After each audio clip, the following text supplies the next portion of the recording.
మీ పేరు? నా పేరు సోమేష్.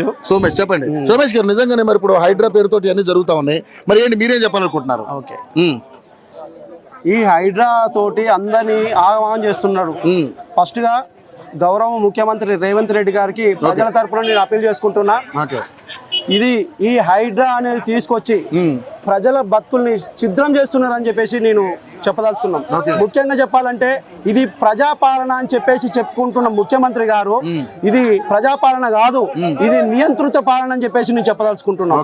ఎందుకనంటే ఇవాళ ఇక్కడ డ్రైవర్లు, ఇంటి మీద కూలీలు, మేస్త్రీలు, రోడ్డు మీద పనిచేసే వాళ్ళే ఇక్కడ ఇల్లు కట్టుకొని ఉన్నది. ఇదేమో బఫర్ జోన్ కాదు, FTL కూడా కాదు. 100% అది నాలుగు ఎక్కడి నుంచి ఎక్కడి వరకు వచ్చిందని పాయింట్ పెట్టారు, డబల్ త్రిబుల్ తీసుకొని పాయింట్ పెట్టారు ఆఫీసర్లు ఇష్టం వచ్చినట్టుగా. అది ఎట్లా పెట్టారు అనేది కూడా మీరు కూడా ఎంక్వైరీ చేసుకోవచ్చు. లేదు, ఒకవేళ అది కరెక్ట్ గా ఉంటే మీరు చేసి చూసుకోండి. మళ్ళీ ఇంకొక విషయం చెప్పాలంటే ఏది ఎన్ని విధాలు ఉన్నా, ఏదైతే ఇంద్రమ్మ పాలన అని చెప్పేసుకుని మీరు గద్దెనెక్కిన ముఖ్యమంత్రి గారు, ఇంద్రమ్మ పాలనలో ప్రజలు అన్యాయం అయితే ఇల్లు లేనివాడికి ఇల్లు కట్టించింది ఇంద్రమ్మ గారు, భూమి లేనివాడికి భూమి ఇచ్చింది ఇంద్రమ్మ గారు.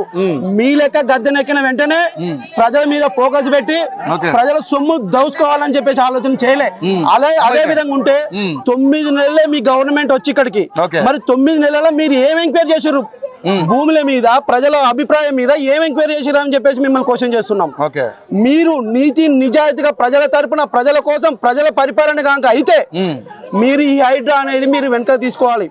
లేదా అంటే ప్రజాక్షేత్రంలో ముందు మీకు గడ్డు కాలం ఉంది, ప్రజాక్షేత్రంలో బుద్ధి చెప్తామని చెప్పేసి మేము ఈ మీడియా కూల్చివేయడం మంచిదా కాదా? ఎందుకంటే అక్రమ కట్టడాలు 100% మీరు చెప్పింది 100% అక్రమ కట్టడాలు కూల్చేయడం కరెక్ట్. కానీ ముఖ్యమంత్రి రేవంత్ రెడ్డి గారు మేము చెప్పాల్సింది ఒకటే, మీకెవరైతే సలహా ఇస్తారో మీ సలహాదారుడు అది మీరు ఒకసారి పెట్టుకోండి, ఎక్కడికి వచ్చి తిరిగి రండి, ఏ ఆఫీసర్ చెప్పిరండి, ఏ ఆఫీసర్ హై లెవెల్ ఆఫీసర్ వచ్చి ఎవరు ఎంక్వైరీ చేసి చెప్పండి. మీరు వాళ్ళే చెప్తే కలెక్టర్, ఆర్డీఓ, ఎంఆర్ఓ చెప్పేసి వాళ్ళ కిందకి వచ్చేస్తే ఇది వాస్తవం ఎంత వరకు కూడా వస్తలేదు. దీని మీరు ఒక్కసారి ఆలోచన చేసి వాళ్ళు ఒక్కసారి కూర్చోబెట్టుకొని ప్రజలు ఆగమవుతారు, ఇది ఎంతవరకు కరెక్ట్, మీడియాలో ఇలా వస్తుంది, ఇది నిజమా కాదని చెప్పేసి మళ్ళీ మీరు ఒక్కసారి ఆఫీసర్ని పిలుచుకొని ఎంక్వైరీ చేయండి. లేదా మీరు గెలవాలని చెప్పేసి ఎమ్మెల్యేగా నిలబడ్డప్పుడు ఏ రకంగా అయితే ఇంటింటికి తిరిగి మీ సమస్యలు చెప్పుకొని మీ 6 ఎజెండాలు తీసుకొచ్చి ఎట్టదే పెట్టిరో, నీకు దమ్ముందా క్వశ్చన్ చేస్తున్న ముఖ్యమంత్రి రేవంత్ రెడ్డి గారు? నేను ఒక సామాన్య మానవునిగా చెప్తున్నా. ఇప్పుడు కార్పొరేట్ ఎలక్షన్స్ ఉన్నాయి, ముందు సర్పంచ్ ఎలక్షన్స్ ఉన్నాయి, జడ్పీటీ ఎలక్షన్స్ ఉన్నాయి. ఇదే ఎజెండా హైడ్రానే మా ఎజెండా అని చెప్పేసి పెట్టుకునేంత దమ్ము మీకున్నదా? ఈ ఎజెండా పెట్టుకొని మీరు వచ్చి గెలుస్తారా? ఫస్ట్ చూడండి, మీ నియంత్రిత పాలన విరమించుకోవాలి. తెలంగాణ తెచ్చిన కేసీఆర్ గారిని దొరలు అట్లా గడిలో కూర్చోబెట్టాం.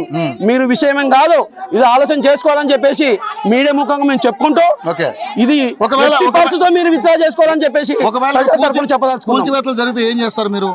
కూల్చివేతలు కాక జరిగే పరిణామాలు ఈ గవర్నమెంట్ ఊహించదు. ఏం జరుగుతాయని చెప్పలేమండి. తెలంగాణ ఉద్యమం అప్పుడు తెలంగాణ రాదు అని చెప్పారు, ఏం జరిగింది అప్పుడు? అది మీడియా మిత్రులు కూడా తెలుసు. గవర్నర్ రేవంత్ రెడ్డి ముఖ్యమంత్రి గారు కూడా ఈ విషయం తెలుసు. తెలంగాణ ఉద్యమంలో పాల్గొన్న వ్యక్తిగా, తెలంగాణ ప్రజల సమస్యల కోసం పాల్గొన్న వ్యక్తిగా, బడుగు బలహీన వర్గాలకు సంబంధించిన మీరు ఎన్నో విధాలు కొట్లాలు చేసిన వ్యక్తులే ముఖ్యమంత్రి రేవంత్ రెడ్డి గారు. మా ప్రజల గురించి ఆలోచించండి.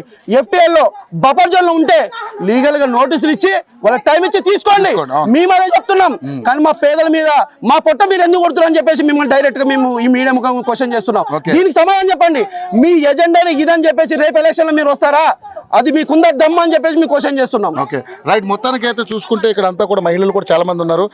నిజంగానే పాపం వీళ్ళ ఆవేదన చాలా ఇదిగా చెప్తా ఉన్నారు.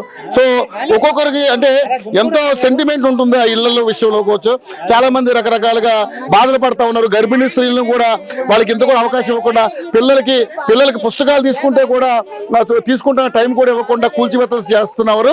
కానీ నిజంగానే వీళ్ళు చాలా మంది మరి వ్యతిరేకిస్తున్నారు.